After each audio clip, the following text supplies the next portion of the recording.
प्रातः क्लास चल रहा था 11 जनवरी 1969।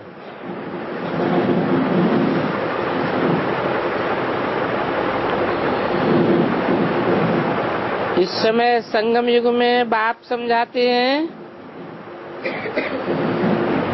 ये साक्षात आदि करना, दीदार आदि करना, ये सब भक्ति मार्ग की बातें हैं। साक्षात्कार से कुछ भी प्राप्ति नहीं होती है, सिर्फ देख लिया, खुश हो गए।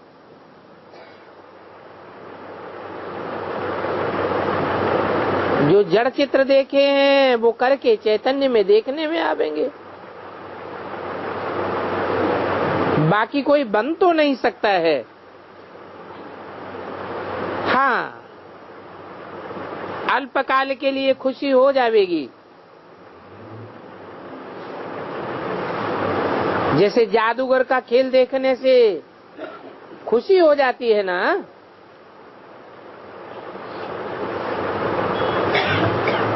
11:69 की वाणी का चौथा पेज। तो वो खुशी अल्पकाल की बात है, ऐसे नहीं जन्म जन्मांतर के लिए खुशी हो जाएगी।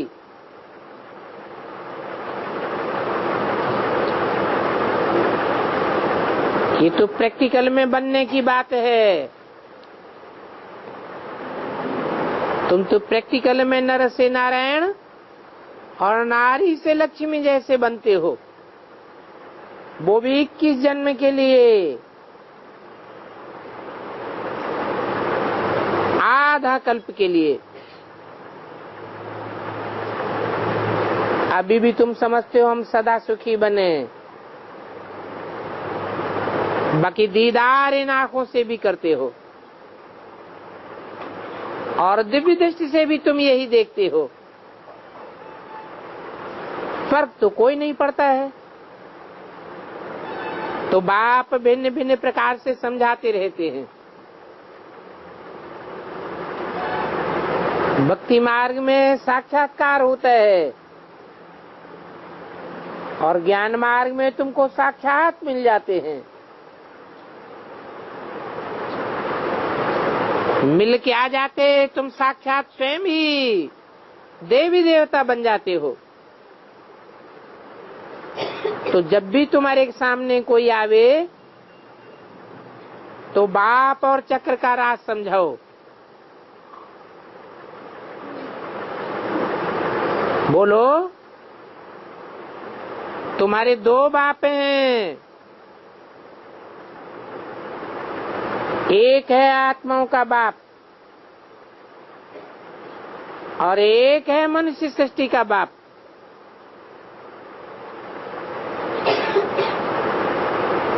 अभी संगम युग में दोनों कंबाइंड होते हैं।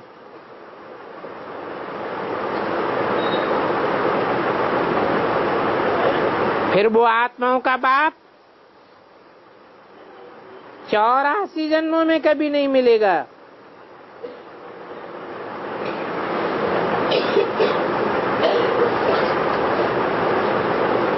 साकार मनुष्य सृष्टि के बाप से 84 जन्मों में मेल तो होगा, परंतु पहचान नहीं सकेंगे। तो 84 के चक्र को याद कराना है। चक्र को याद करने से चक्रवर्ती राजा बनेंगे।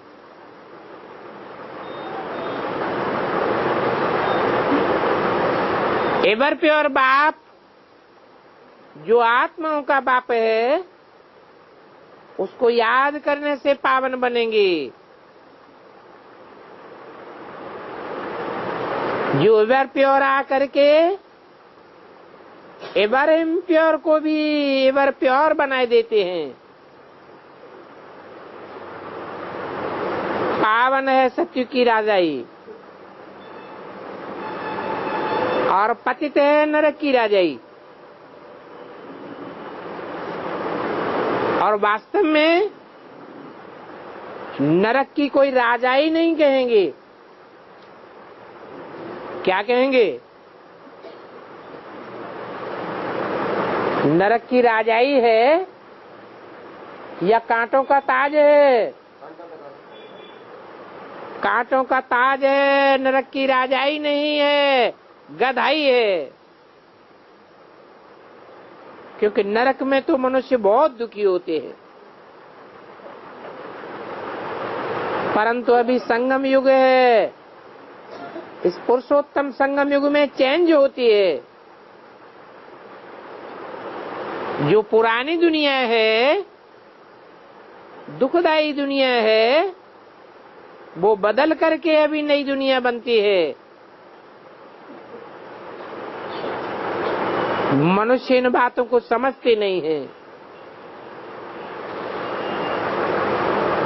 कहते हैं हमको फुर्सत नहीं है। वो समझते हैं चेंज होने में अभी 40,000 वर्ष पड़े हैं। तो ये घोर अंधेरा छाया हुआ है।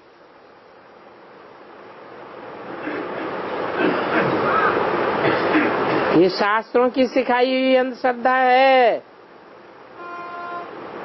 जिस अंधश्रद्धा में घोर अंधेरे में ही खत्म हो जाएंगे। आगे चल करके जानते भी जाएंगे, क्योंकि ऐसे नहीं है ये 500-700 करोड़ की दुनिया में सब मर जाएंगे। अगर सब खलास हो जावे तो फिर नई सृष्टि कहां से आवेगी? बाकी लड़ाइयां तो लगती ही रहती हैं। शास्त्रों में लिखा है देवताओं और असुरों की लड़ाई लगी। अभी तो ये रावण राज्य ही चेंज होना है, तो जरूर लड़ाई लगी होगी। और इसका नाम ही है महाभारी महाभारत लड़ाई।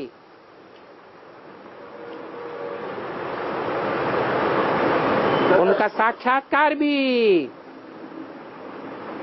तुम बच्चों ने किया हुआ था। इसने चतुर्भुज का भी साक्षात्कार किया। तुम्हारी बुद्धि में भी है कि अभी हम भी चतुर्भुज बनते हैं।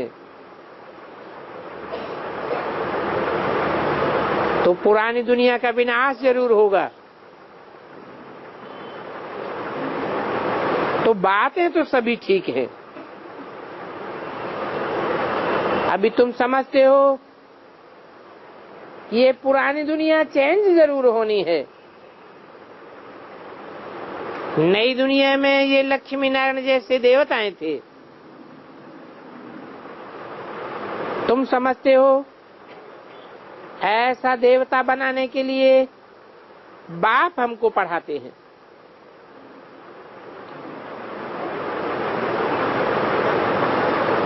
और बेहद का बाप जब हमको पढ़ाते हैं, जो एवर प्योर बाप है, तो जरूर हम देवताएं बनेंगे। और हमको ही बाप आकर के मनुष्य से देवता बनाते। तो जरूर हमने ही 84 जन्म लिए हैं। आगे चल करके बहुत इन बातों को मानेंगे, समझेंगे कि बरोबर देवी देवता धर्म वाले ही फर्स्ट हैं। अल्लाह ने आकर के अव्वल दिन की स्थापना की है। कहानी भी बनाते हैं अल्लाह अव्वल दिन। देवता धर्म के ही 84 जन्म लेते हैं। और सभी धर्म तो बाद में आते हैं, तो जरूर कम जन्म लेंगे।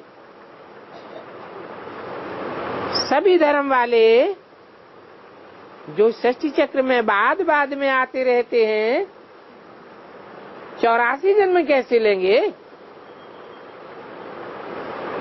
आगे चल करके तुम बच्चे बहुत समझदार बनते जावेंगे। इसलिए तुम ये म्यूजियम आदि खोलते जाते हो। इस म्यूजियम से व्यंग मार्ग की सर्विस होगी। तो व्यंग मार्ग और चीटी मार्ग, ये नाम भी अभी के हैं।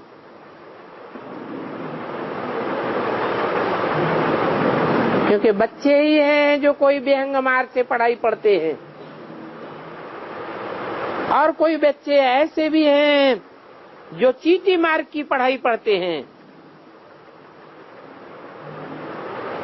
चीटी मार्ग की पढ़ाई पढ़ने वाले तो चढ़ नहीं सकेंगे। जो व्यंग मार्ग वाले बच्चे हैं वो अच्छी रीति पढ़ाई पढ़ते हैं और बहुतों को समझाते हैं। चीटी मार्ग वाले दूसरों को समझा ही नहीं सकते। नंबरवार पुरुषार्थ अनुसार हैं, और चाहे चीटी मार्ग वाले हो चाहे विहंग मार्ग वाले हो, सब एक दूसरे को जानते तो जरूर है। क्योंकि स्टूडेंट को कब पढ़ाई के बगैर सुख नहीं आवेगा। समझते हम पढ़ते ही रहें।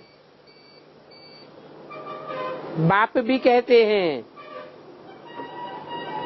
आज मैं तुमको गुये गुये पॉइंट सुनाता हूं। कोई समय ऐसा भी आवेगा कि ऐसी ऐसी गुह्य बातें सुनावेंगे जो तुम्हारे कान ही खुल जावेंगे।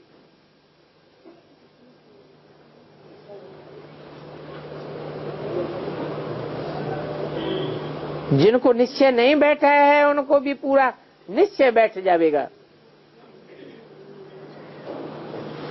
जरूर कोई अच्छी अच्छी बातें सुनावेंगे।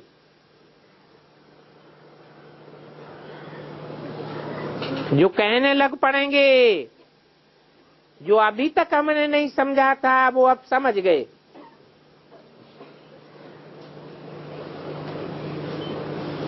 आगे तो हम ये बातें नहीं समझते थे,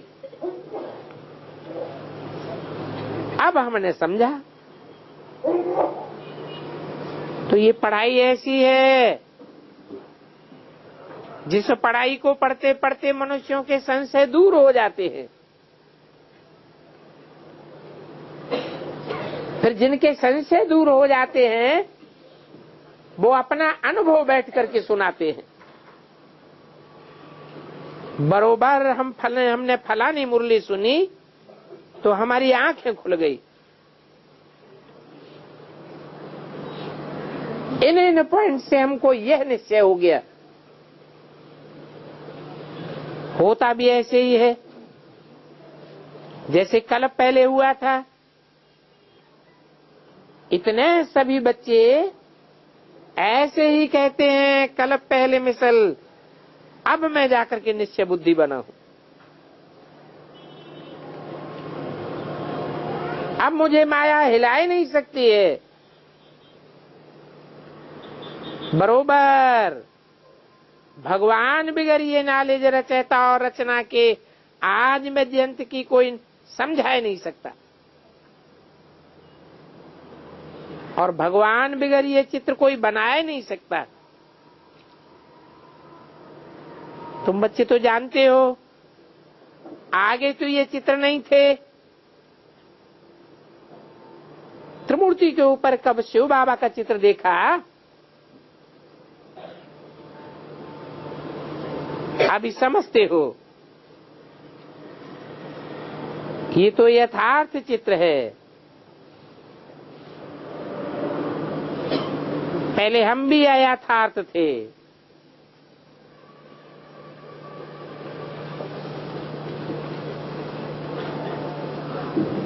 त्रिमूर्ति के ऊपर शिव बाबा का चित्र,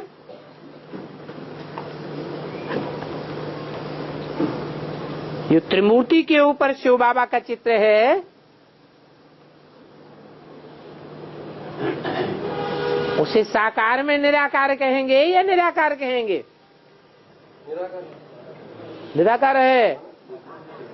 देखने के लिए ऐसा लगता है, लगता है लेकिन है नहीं, बोलता चालता है। जब साकार में प्रवेश होते हैं तब बोलते चालते होते हैं। तो चित्र क्या कहता है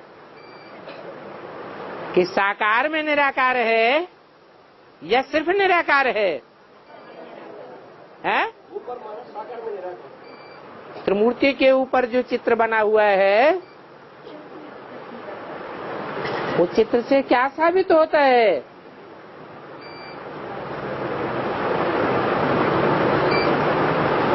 वो तीन मूर्तियों का रचयिता है। साबित होता है उसमें जो बिंदु है वो निराकार है, और जो लिंग है वो साकार की यादगार है। जिस साकार में वो बिंदु प्रवेश करता है, और वो साकार भी निराकारी स्टेज वाला है, इसलिए उसको हाथ पांव नाक आंख कान नहीं दिखाए गए। तीन मूर्तियों को तो अपने हाथ पांव नाक आंख कान भी हैं, इसलिए उनको निराकार नहीं कह सकते।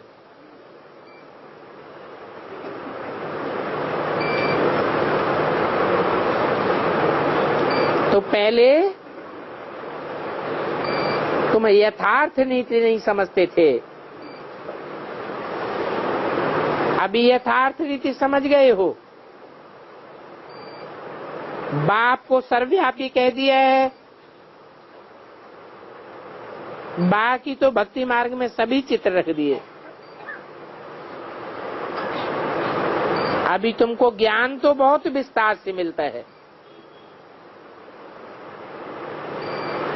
मूल बात है बीज और झाड़ की।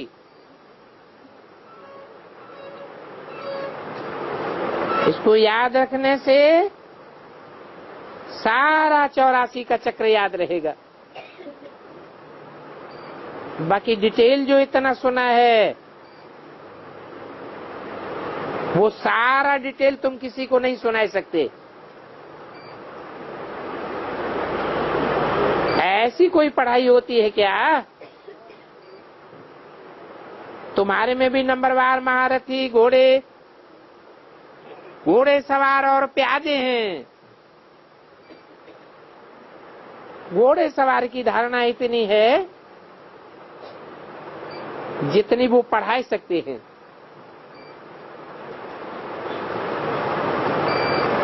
कोई तो ऐसे भी हैं जो पढ़ा नहीं सकते हैं। चलन भी पढ़ाई से सुधरती है। तो बच्चों को अपने कैरेक्टर्स के ऊपर बहुत ध्यान देना है। अपना घर और सुखधाम याद आवे तो कितनी अथाह खुशी आ जाएगी। अच्छा, मीठे मीठे रूहानी सिकिल दे बच्चों को, रूहानी बाप दादा का याद प्यार गुड मॉर्निंग। रूहानी बच्चों को रूहानी बाप की नमस्ते।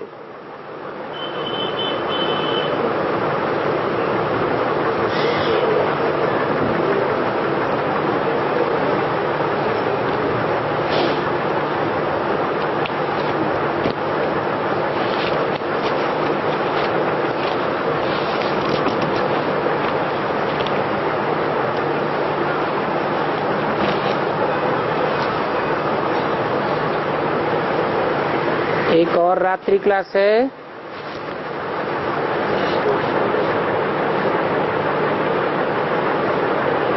दस जनवरी 1969।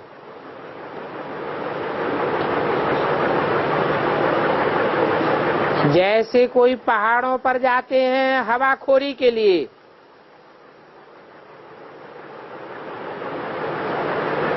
रिफ्रेश होने के लिए जाते हैं।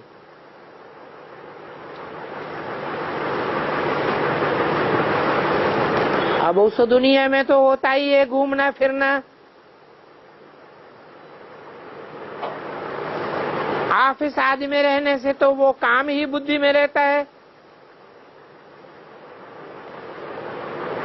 बाहर जाने से ऑफिस के ख्याल से फ्री हो जाएंगे।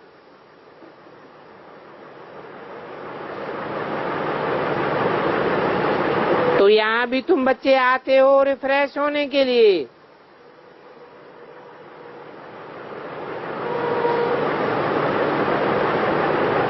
ऊंचे से ऊंची पहाड़ों जैसी स्टेज पाने के लिए।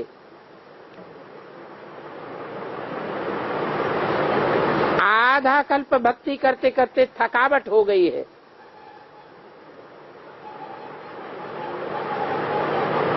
कितना मंदिरों में मस्जिदों में ठिकानों में भागते रहे।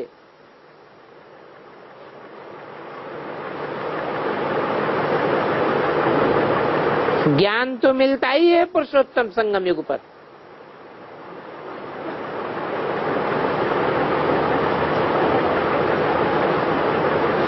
इसे पुरुषोत्तम संगम युग को कहा जाता है।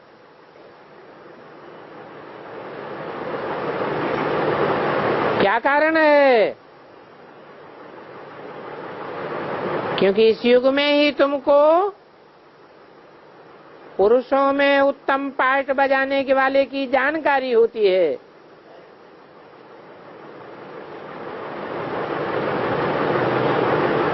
पुरानी दुनिया विनाश होती है और नई दुनिया का स्थापना होती है।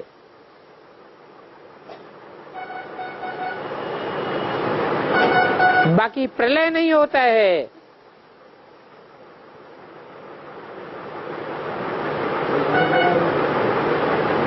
वो शास्त्रकार लोग तो समझते हैं सारी दुनिया में प्रलय हो गई।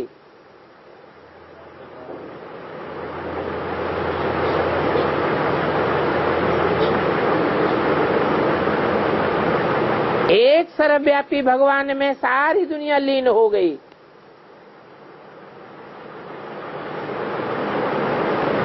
वो लोग समझते हैं कि दुनिया एकदम खत्म हो जाती है, परंतु नहीं, एकदम ये दुनिया खत्म नहीं होती है, चेंज होती है। ये तो है ही नरक की दुनिया।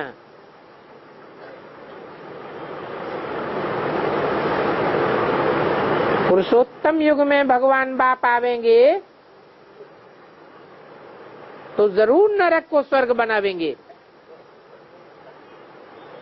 उनका नाम ही है हेवनली गॉड फादर। नरक को कहा जाता है पुरानी दुनिया। तो नई दुनिया और पुरानी दुनिया क्या होती है, ये फर्क भी तुम बच्चों की बुद्धि में है और डिटेल सहित तुमको समझाया गया है।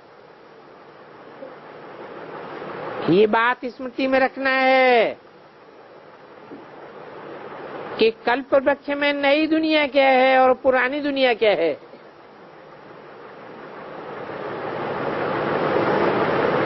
तुम अच्छी रीति जान गए हो।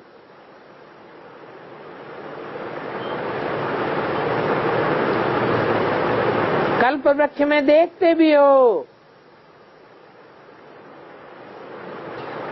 जहाँ एक तना है, एकता है, वो है नई दुनिया। और जहाँ अनेक टालियां हैं, पत्ते हैं, फल फूल आदि हैं, विचित्रताएं हैं, वो है पुरानी दुनिया। पुरानी दुनिया को कलयुग और नई को सतयुग कहा जाता है। इन बातों पर सुमिरण कोई करते नहीं है।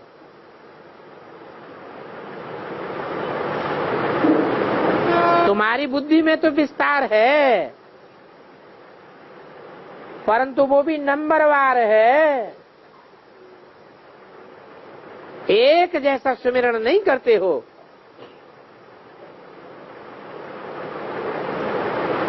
समझाने की रिफाइननेस नहीं है।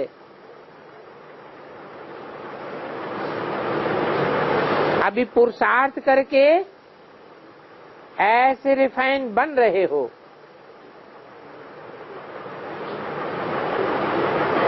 दिल तो होती है कि हम ऐसा समझावें जो झट कोई की बुद्धि में बैठ जावे, क्योंकि ये बहुत समझने की बातें हैं। इन बातों को समझाने के लिए थोड़ा इशारा देना पड़ता है। ऐसा भी टाइम आवेगा कि थोड़ा इशारा मिलने से ही झट समझ जावेंगे,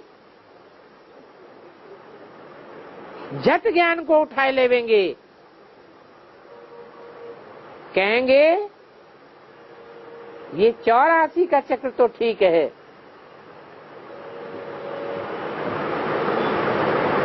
84 लाख योनियां होती हैं,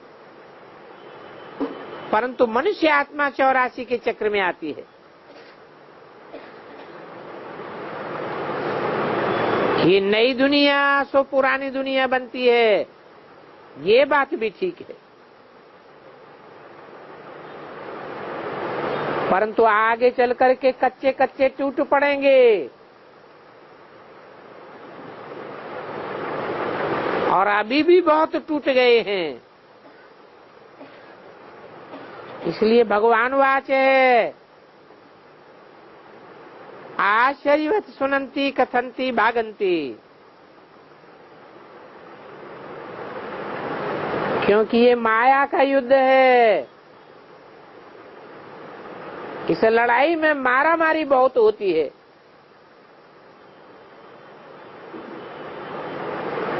समझते तो हो ना,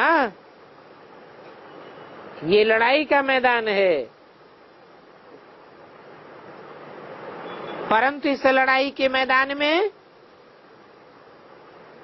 वो हिंसक युद्ध की बात नहीं है। ये माया का युद्ध है। जो माया से मरते हैं वो माया से मर करके फिर ईश्वर के बनते हैं, परंतु ईश्वर से बन करके भी कोई कोई माया के बन जाते हैं।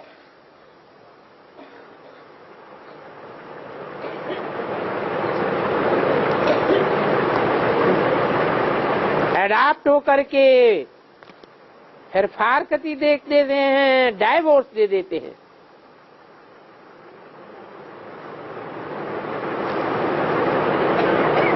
तो फिर समझा जाता है यहाँ ऐसा भी होता है, क्योंकि माया बड़ी प्रबल है। ये माया बहुतों को तूफान में लाती रहती है।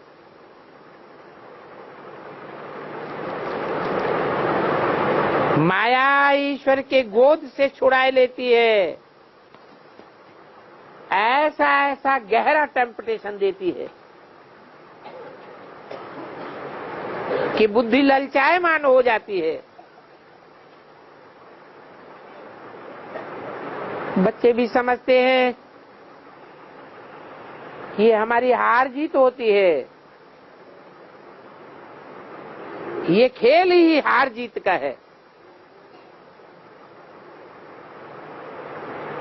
63 जन्म हम 5 विकारों से हारे हैं।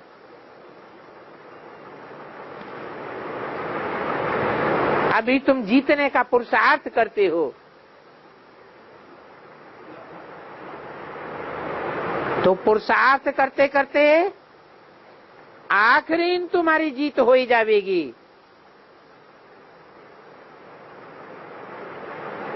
63 जन्म के उतरने के संस्कार है ना। लंबे समय का विकारों में गिरने का अभ्यास नुदा हुआ है। ये बात बच्चों की बुद्धि में बैठ गई है। अभी बाप के बने हैं तो तुम बच्चों को बिल्कुल पक्का बनना चाहिए, क्योंकि ये माया और ईश्वर का खेल है। अभी भी तुम देखते हो माया कितना टेम्पटेशन देती है।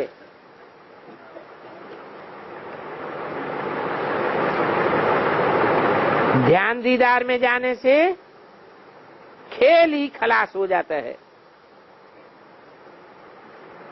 तुम बच्चों की बुद्धि में है। अभी हमने 84 का चक्र लगा करके पूरा किया। जो देवताएं थे वो ही फिर क्षत्रिय, वैश्य, शूद्र बने हैं।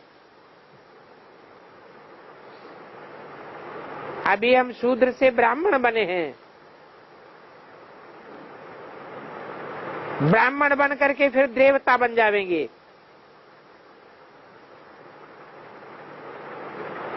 जब देवता बन जाएंगे तो ये पढ़ाई सारी भूल जाएंगे।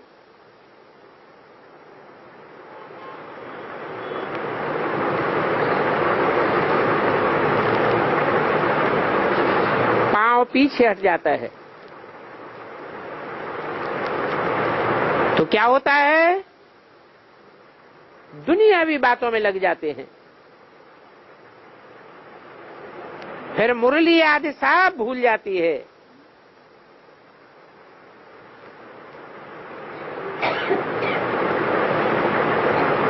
बुलाने पर भी रिफ्रेश होते नहीं हैं।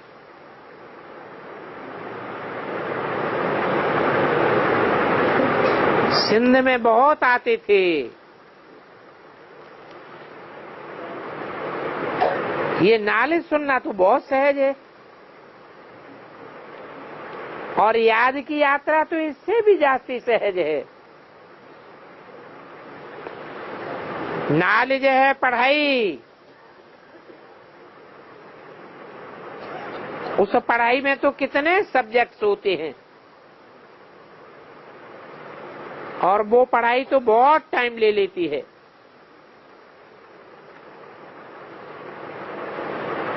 परंतु अभी देखने में आता है कि याद डिफिकल्ट हो गई है,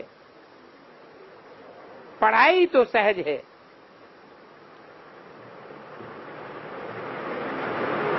याद तो सभी को डिफिकल्ट लगती है।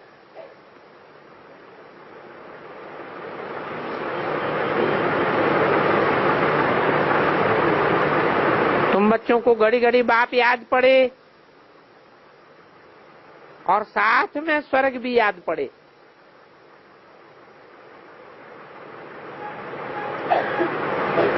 बाकी कृष्ण तो याद पड़ नहीं सकता, क्योंकि तुम्हारी बुद्धि में बैठ गया है गीता का भगवान कृष्ण उर्फ ब्रह्मा नहीं है।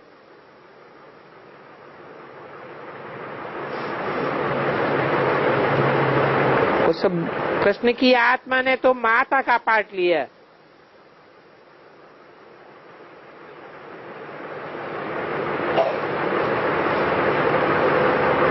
उसने जो कुछ बोला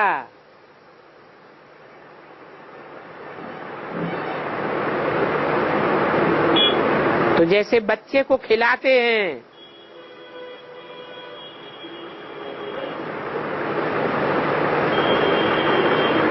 ऐसे तुम बच्चों ने उआ उआ किया।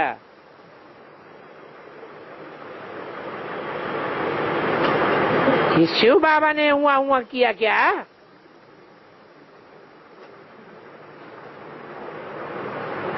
भले वहां नई दुनिया में तो उआ उआ की आवाज भी नहीं होगी, परंतु फर्क तो होता है ना। तुम बच्चों की बुद्धि में है कि अभी हम शिव जयंती मनाते हैं तो क्या करते हैं, बाप आते हैं तो जरूर बैठ ज्ञान सागर है तो ज्ञान ही देते होंगे। ये बात तो जरूर है कि बाप आते हैं, उनको हम बाबा बाबा कह के मिलते हैं।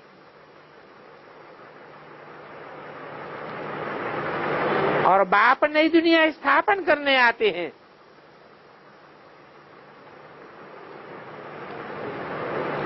ऐसे नहीं सिर्फ ज्ञान सुनाने आते हैं और ज्ञान सुनाकर चले जाते हैं, फिर तुम नई दुनिया स्थापन करते हो। बाप जो नई दुनिया स्थापन करते हैं उसको स्वर्ग कहा जाता है, क्योंकि बाप ही सदैव स्वस्थिति में स्थित होने वाला है।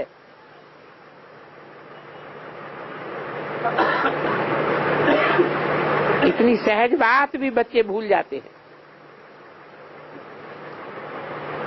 अभी तुम समझते हो कि शिव बाबा रचयिता है, आत्माओं के बाप शिव बाप को रचयिता नहीं कहेंगे।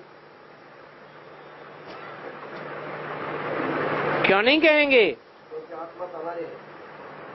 क्योंकि वो सिर्फ आत्माओं का बाप है। आत्माएं अनादि हैं और बाप भी अनादि है।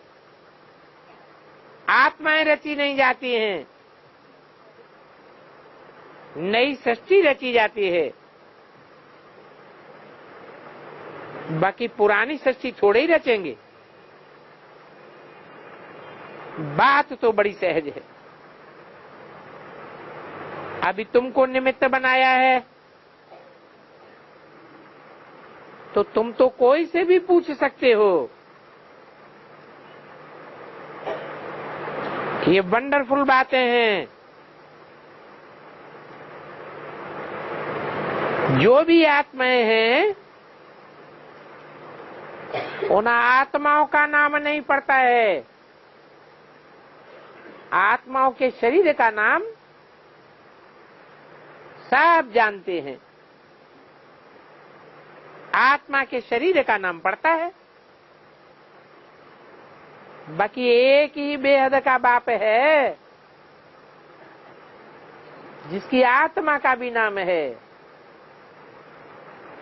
उसका नाम है शिव।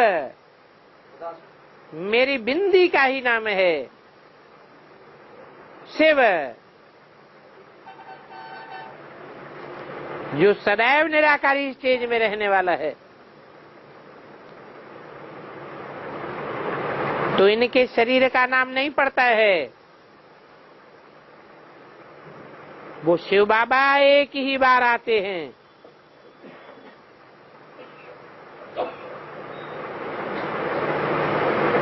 बल आत्मा पिछाड़ी में आती है तो भी नाम तो पड़ता है ना। शिव बाबा तो एक ही बार आते हैं तो भी उनका नाम नहीं पड़ता है। उनके शरीर का नाम होता ही नहीं और उनको शरीर है ही नहीं।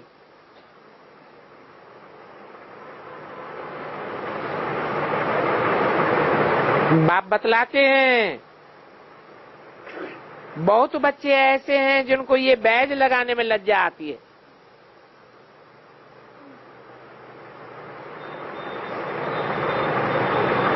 लज्जा क्यों आती है? क्योंकि बच्चों में देह अभिमान बहुत है।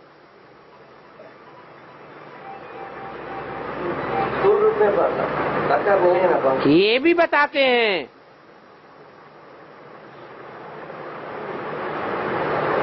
बैज बुद्धि रूपी पाकिट में रखो या न रखो, निकाल कर दूसरों को समझाओ या न समझाओ, फिर भी तुमको गाली तो जरूर खानी पड़ेगी। कितने भी तुम अभी लज्जायमान बनो, बाप ने गाली खाई है तो बच्चों को भी खानी जरूर पड़ेगी।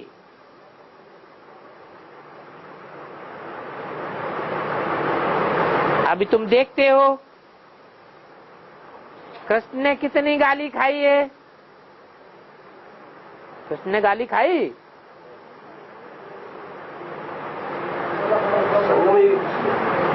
ब्रह्मा के रूप में जन्म लेकर गाली खाई या नहीं खाई? परंतु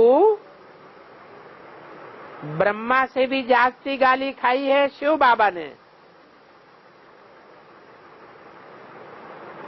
फिर कहेंगे कृष्ण ने, फिर सबसे जास्ती गाली खाई है राम ने।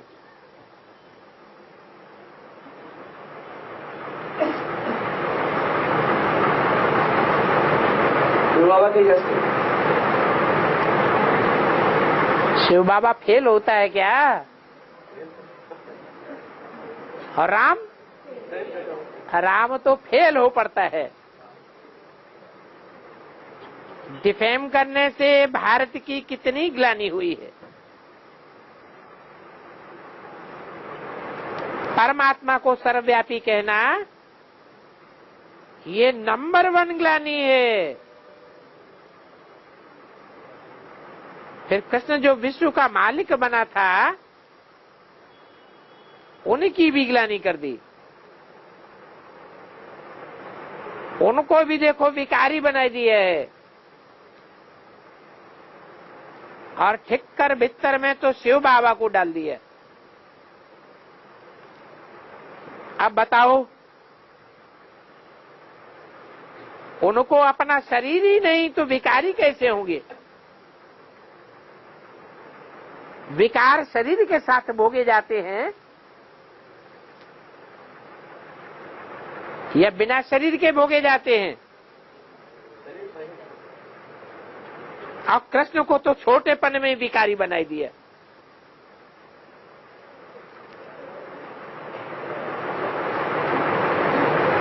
और फिर देखो तो सही कि राम को तो पूरा ही रुलाई दिया है।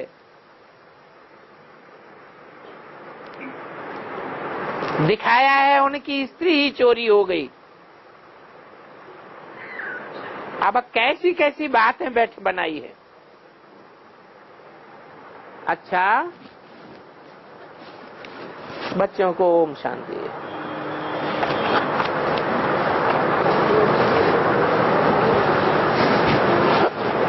और 2 छोटे छोटे रात्रि क्लास।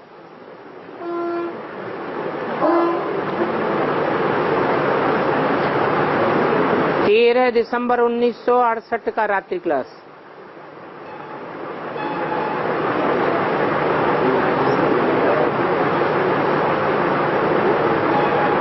इतने बैठे हुए बच्चों के बीच में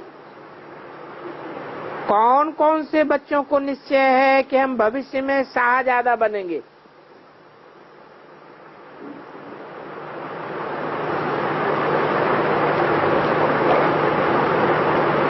अभी पुरुषोत्तम संगम युग तो है ही। इस संगम युग पर ही ये प्रश्न पूछते हैं।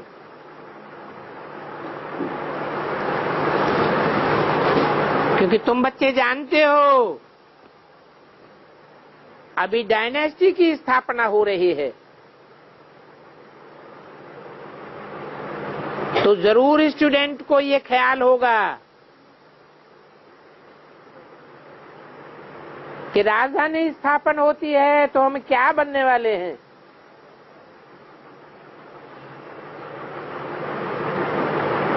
हम प्रिंस बनेंगे या नहीं बनेंगे? जो निश्चय बुद्धि वाले होंगे उनको तो जरूर खुशी होगी।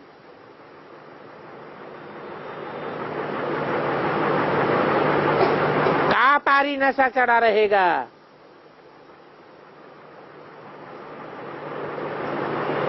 कोई को तो ये भी निश्चय है कि हम शरीर छोड़ करके प्रिंस बनूंगा। सिर्फ ब्रह्मा को ही है ब्रह्मा को फॉलो करने वाले कि ब्रह्मा को फॉलो करने वाले और भी बच्चे हैं जिनको ये निश्चय है कि हम ये शरीर छोड़ देंगे, फिर सतयुग में जो पहला नारायण होगा उनके प्रिंस जाकर बनेंगे। इस बात में सभी बच्चों ने हाथ उठाई दिया। कहाँ की बात है? कहाँ हाथ उठाई दिया कि अगले जन्म में जाकर हम प्रिंस बनेंगे? वाणी चढ़ाई जरूरी है वाणी 68 की है। जब ब्रह्मा बाबा जीवित थे तो उनके सामने जो भी बैठे हुए बच्चे थे उनकी बुद्धि में वही संकल्प था जो ब्रह्मा की बुद्धि में था। लेकिन पहले नारायण के बारे में उनको जानकारी होना है ना। पहले नारायण के बच्चे बनना माना वो पहले नारायण कौन है वो जानकारी जरूर होना है। फिर एडवांस नॉलेज कैसे कहेंगे? अगर पहले ही ये जानकारी हो जाए तो एडवांस की दरकार कहाँ रहेगी? तो बच्चों को इतनी ही खुशी रहती है। कितनी? कि हम भविष्य में अगले जन्म में जाकर के प्रिंस बनूंगा। अब ये तो जानते हो कि इसके लिए भी सभी में पूरे दैवी गुण चाहिए। जबकि ये निश्चय है कि मैं प्रिंस बनूंगा। निश्चय बुद्धि माना विजय माला में पिरोवंती, माला का दाना बनंती। तो कहेंगे साज आजा बनंती। बच्चों को जब इतनी खुशी है तो बाप दादा को भी जरूर खुशी होगी। परंतु अगर कोई ऐसी भूल करेंगे तो कहूंगा कि तुमने हाथ उठाया था साजादा बनूंगा। फिर अभी देखो तुम कितनी नाजुक भूल करते हो। जो सच्चे सच्चे बच्चे हैं वो पुरुषार्थ भी सच्चाई से करते हैं। एक दिन होगा जो सभी धर्म वाले कॉन्फ्रेंस में आबू में ही आवेंगे।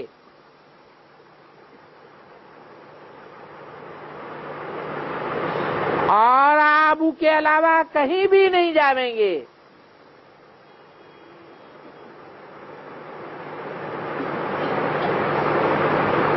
दुनिया के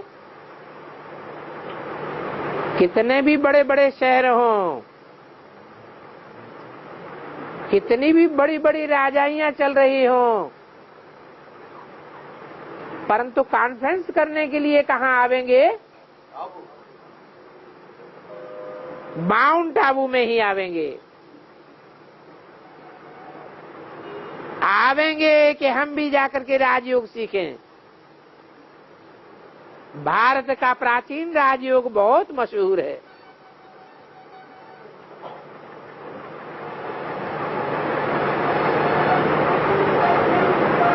सोचेंगे ये कौन है जिसने ऐसा पैराडाइज स्थापन किया?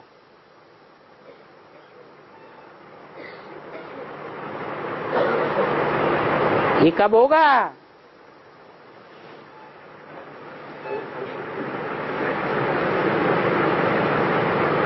ऐसी दुनिया की कॉन्फ्रेंस कब होगी? तब होगी जब सुखधाम और शांतिधाम दोनों के गेट खुल चुके होंगे। पैराडाइज की स्थापना हो चुकी होगी। कल्प पहले भी हुआ होगा तो जरूर ऐसा चैतन्य म्यूजियम भी बनेगा। तो यहाँ बच्चों को प्रदर्शनी हमेशा के लिए लगानी चाहिए। हम भारत की सेवा करते हैं। इस प्रदर्शनी में बहुतों का कल्याण होगा, खास करके जो देवी देवता सनातन धर्म के नजदीक वाले हैं, उन बच्चों का बहुत कल्याण होगा। कौन है नजदीक वाले? हैं? देवी देवता सनातन धर्म के नजदीक वाले कौन हैं?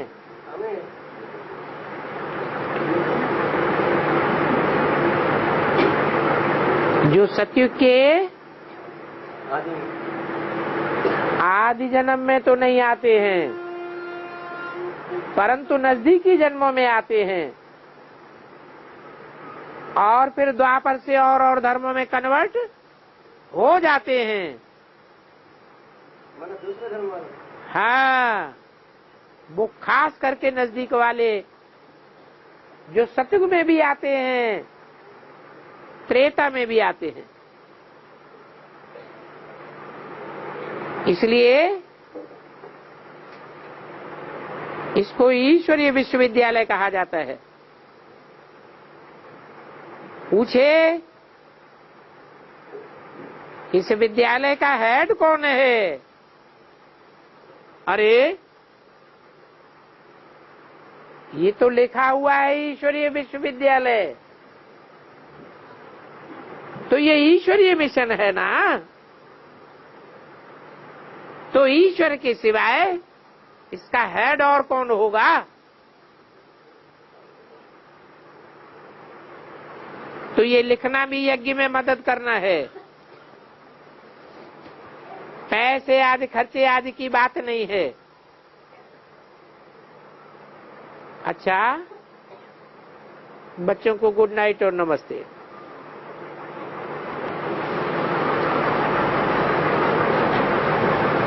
आज का आखिरी रात्रि क्लास है 14/12/68। तुम बच्चे चाहते होंगे हम जल्दी जल्दी स्वर्ग में आवे,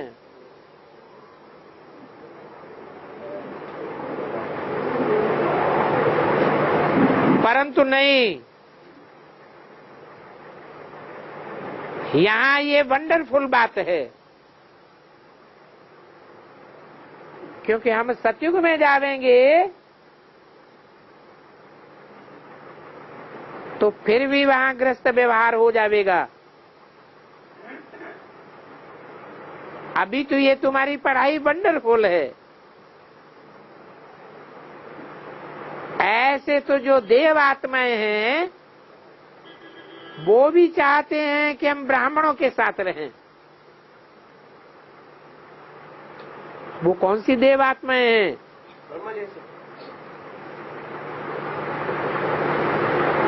जो ब्रह्मा जैसी सूक्ष्म शरीरधारी आत्माएं हैं, हमारे साथ हैं। सूक्ष्म फरिश्ते हैं, उनको भी ये दिल होती है कि हम साथ रहो, साथ बैठो, साथ सुनो, साथ साथ पार्ट बजाऊं।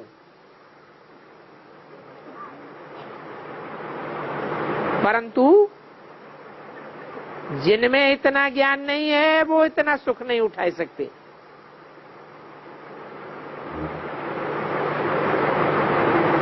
नहीं तो पैराडाइज के नाम से लालसा हो जाती है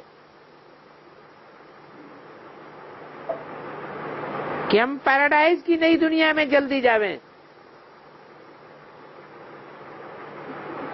परंतु जावेंगे तो तब जब पूरी पढ़ाई पढ़ेंगे।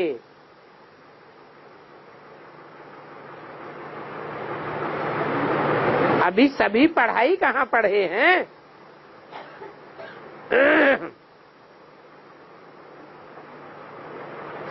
ऐसे पढ़े हैं जो राजा तो बन नहीं सकते। पढ़ाई के जो मुख्य मुख्य मुद्दे हैं वो ही बुद्धि में नहीं बैठे हैं। कौन से मुख्य मुद्दे? मुख्य मुख्य पॉइंट।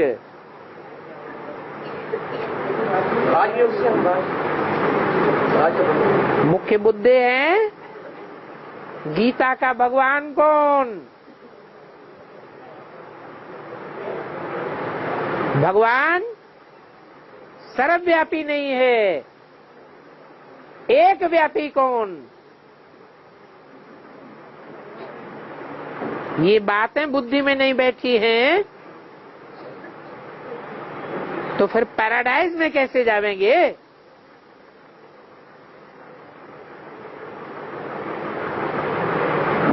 ऐसे फिर वहां राजा तो बन नहीं सकते। राजा बनने के लिए तो इस शरीर की कर्मेंद्रियों के साथ कर्मातीत अवस्था चाहिए।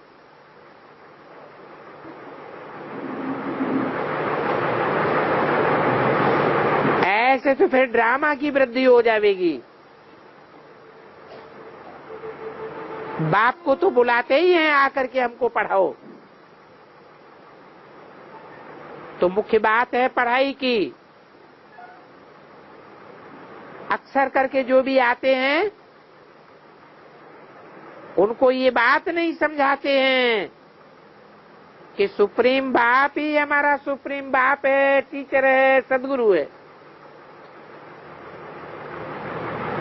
जो निश्चय बुद्धि हो जाए और झट ऐसे बाप के पास भागे, आकर के देखें कि बाप कैसे ब्राह्मण बच्चों को पढ़ाते हैं। वंडर देखेंगे तो भागेंगे। और एक ही निराकार बाप है जो बाप भी है, टीचर भी है, गुरु भी है। और दुनिया में कोई भी ऐसी आत्मा नहीं है जो बाप भी हो, टीचर भी हो और गुरु भी हो। सिद्ध हो जाता है कि कोई भी आत्मा को बाप, टीचर, सदगुरु नहीं कह सकते। इस बात के ऊपर बहुत अच्छी समझानी है, परंतु बच्चे समय पर पॉइंट देना भूल जाते हैं। बाद में फिर स्मृति में आता है, फिर जो आते हैं उनको समझाया जाता है। जो फिर आते हैं तो समझा जाता है ये अच्छा बच्चा बनेंगे, और आते नहीं है तो समझा जाता है ये नई दुनिया में देरी से आवेंगे। क्या कहा? पहली बारी समझाने से ही जो समझ जाते हैं वो हमारे नजदीकी हैं, हमारे कुल के हैं, और पहली बारी समझाने से उनकी बुद्धि में नहीं बैठता, वापस चले जाते हैं। फिर बाद में आते हैं तो समझा जाता है कि ये सतयुग त्रेता में आवेंगे तो, लेकिन देरी से आवेंगे। बाकी आने वाले तो सभी हैं।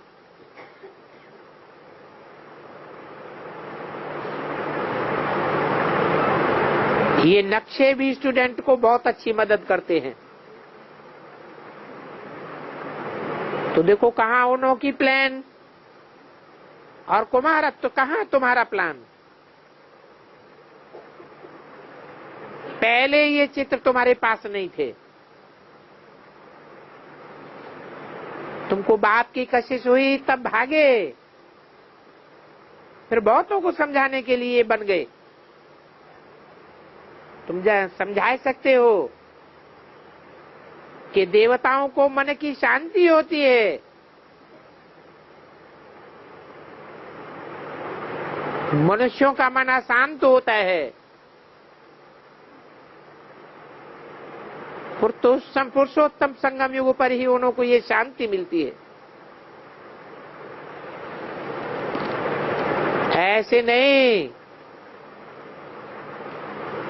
कि सतयुग में ही शांति मिलेगी या शांति धाम में ही शांति मिलेगी। शांति पहले कहाँ मिलेगी? पुरुषोत्तम संगम युग पर ही तुम बच्चों को शांति मिलती है। तुम समझते हो, युद्ध के मैदान में युद्ध करते रहते हैं और रचयिता रचना का नालिश समझा करके नास्तिक को आस्तिक बनाते रहते हैं।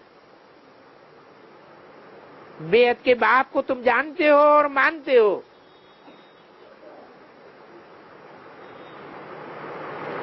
दोनों बाप को मानते हो।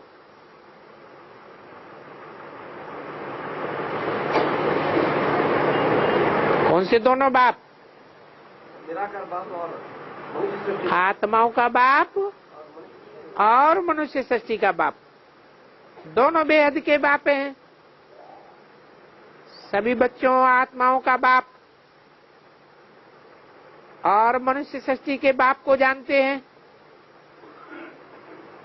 सर्व की सदगति दाता एक ही बाप है। बच्चे मीठे हैं, बाप की सेवा करते हैं तो बाप भी खुश होते हैं। याद की यात्रा का तो हर एक बच्चा खुद जाने। याद करते होंगे तो अपना ही कल्याण करते होंगे। बाकी याद तो गुप्त है, बताते हैं तो मालूम पड़ता है। अगर लिखते ही नहीं है तो कैसे मालूम पड़ेगा? सर्जन को तो सभी बीमारी सुनानी जरूर पड़े तो फिर 100% वृद्धि होने से छूट जाएंगे। नहीं तो वृद्धि होते होते फिर और ही पक्की हो जाएगी। जैसे जेल बर्ड्स होते हैं, जेल की चिड़िया जेल में ही उनको अच्छा लगता है। ये तमो प्रधान से सतो प्रधान बनने की समझानी अभी ही मिलती है। सारी दुनिया में सभी तमो प्रधान हैं, इसलिए सबको सतो प्रधान बनना जरूर है। एक ही बात कहते हैं, ये 5 तत्व भी पावन बनने वाले हैं। अभी तो ये प्रकृति भी तमो प्रधान है, वो भी सतो प्रधान बनेगी, परंतु प्रकृति तो जड़ है और तुम बच्चे तो चैतन्य आत्मा हो। तो पहले कौन सतो प्रधान बनेगा? चैतन्य आत्मा पहले सतो प्रधान बननी चाहिए। सतो प्रधान तमो प्रधान में रात दिन का फर्क है, परंतु पत्थर बुद्धि होने के कारण, तमो प्रधान होने के कारण समझते ही नहीं है। मनुष्यों को ये पता नहीं है कि लक्ष्मी नारायण ही तमो प्रधान बन जाते हैं। विकार में जाते हैं तो निर्विकारी देवताओं को माथा टेकने लग पड़ते हैं। पूज्य से पुजारी कैसे बनते हैं तो समझेंगे। अभी सतो प्रधान जरूर बनना है। हम सो की समझानी भी उनको जरूर देंगे। अच्छा, बच्चों को गुड नाइट और नमस्ते।